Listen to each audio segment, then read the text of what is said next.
It's essential for the world, it's essential for the country, but it's essential for the family. And we all know, and we have repeated so many times, when a woman earns income, 90% of the income is dedicated to the family, to the health, to the education. So when a woman is empowered economically, everybody wins. Wins the family in the first place, wins the community, wins the society, and wins the country. So that's why we are so involved in women's economic activity. As a pediatrician, I know, and probably some of you already heard me many times, that the most crucial issue on a children's future is education of the mother. That's essential. That's why for us education is so important.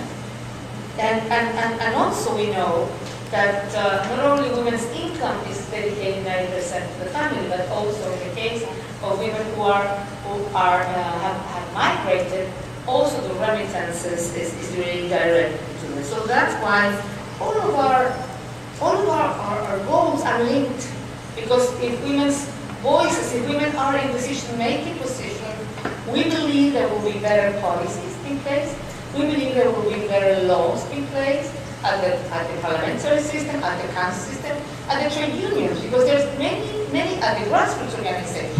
So we need to have more women, but we need to have more women in power economically. We will also be, that women will be in a better place to stand up against violence and have different choices. So they're all linked, and if women are relevant and politically and economically in a conflict and post-conflict countries, she will be considered. Because one of the problems is that women are invisible, and we need to make them visible, and we need to make them relevant, and we need to build that relevancy, and that's what we are going to do with the help. I mean, we are going to support the government's and the national partners' efforts in this line. I will end on two of the things that were mentioned in terms of climate change. We really welcome when in Cancun, for the first time in a climate change conference, women's issues were taken into consideration as a very important issue. But there's also a very important issue linked to the LDC's country on the unpaid work care, because most of the time the women uses it's in unpaid work care. And you will think, what is the relation with this and climate change? It's clear the relation, because if we are able to ensure and support those women with, for example, technologies, giving green energy, and help them not to have to fetch water in a long distance, or firewood collection that takes not only a lot of time, but also is the place where most of the women are raped in villages and also in refugee camps. And if we can provide with that support, we will be also helping the climate change challenge.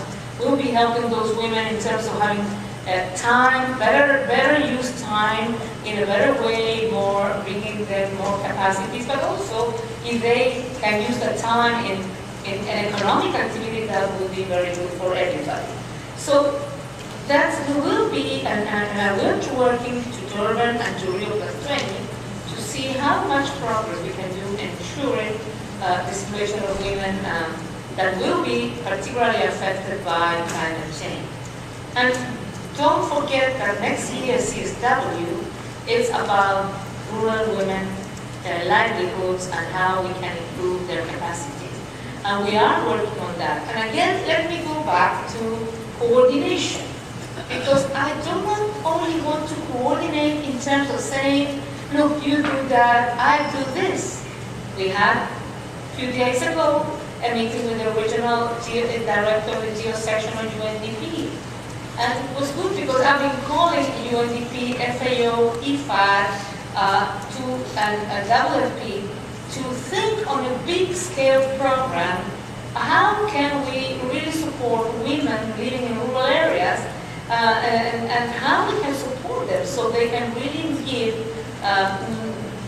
much more added value to the product. If water supply is a necessity, how we ensure water supply, how we ensure water storage capacity, managerial skills, and so on, something that really can be relevant. that we can pass from little pilot plans that can be wonderful, but it only helps a little group of women to a bigger scale. And that's what we're working on. So it's not only about division of labor, it's also a much more even of synergies, how we can be, as a UN system, much relevant in women's and girls' life. And I think we have had, until now, very good answer. Of course, we need much more money than we have, but I'm sure that if we can produce this kind of synergies, of joint commitment, of, if I may say, using a word, delivering as one between all the agencies, we will be being much more relevant, and that's what we want to be.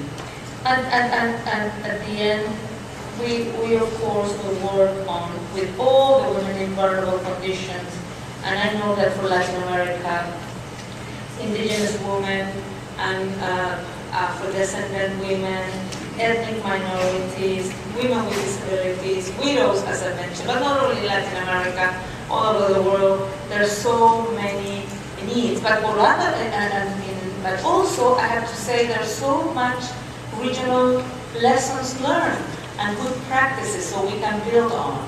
So if I want to finalize my words now, and maybe you were surprised how we started saying, but it was a real feeling of everybody expects so much from us, and we're going to do our best, because of course it's in our interest. We are here to work for women. We are here to work for those women who we saw the photographs. But those photographs are not taken from magazines. Those photographs are from projects that are going on today in the ground. Projects that UN Women supports.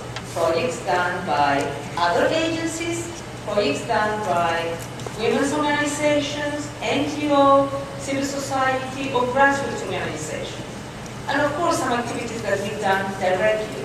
And we really believe that it's so essential that we can, and that's why I want to thank, because I understand that all the suggestions, the aim is the same aim that we have.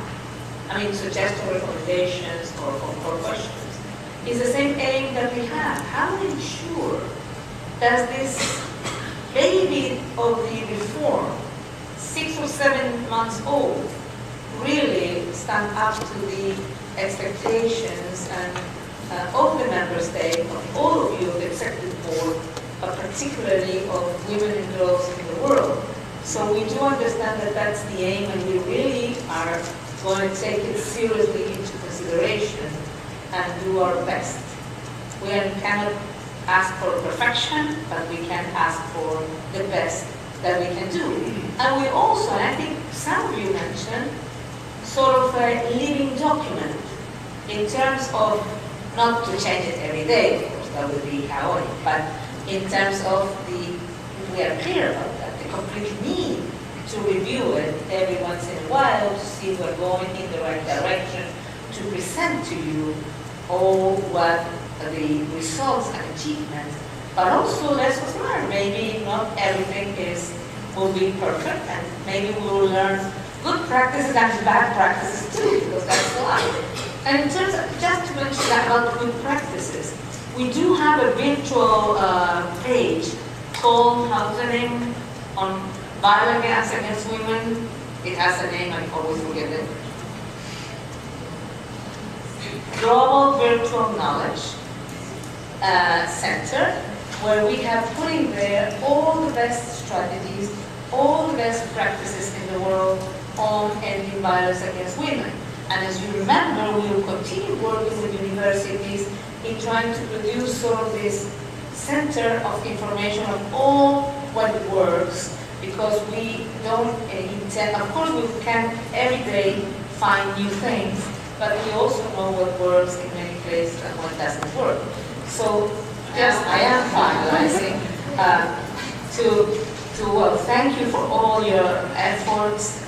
Please do bigger efforts in resource mobilization in your space. We will do ours, and I'm looking forward to continue working with all of you to be able to really respond to women's and girls' expectations.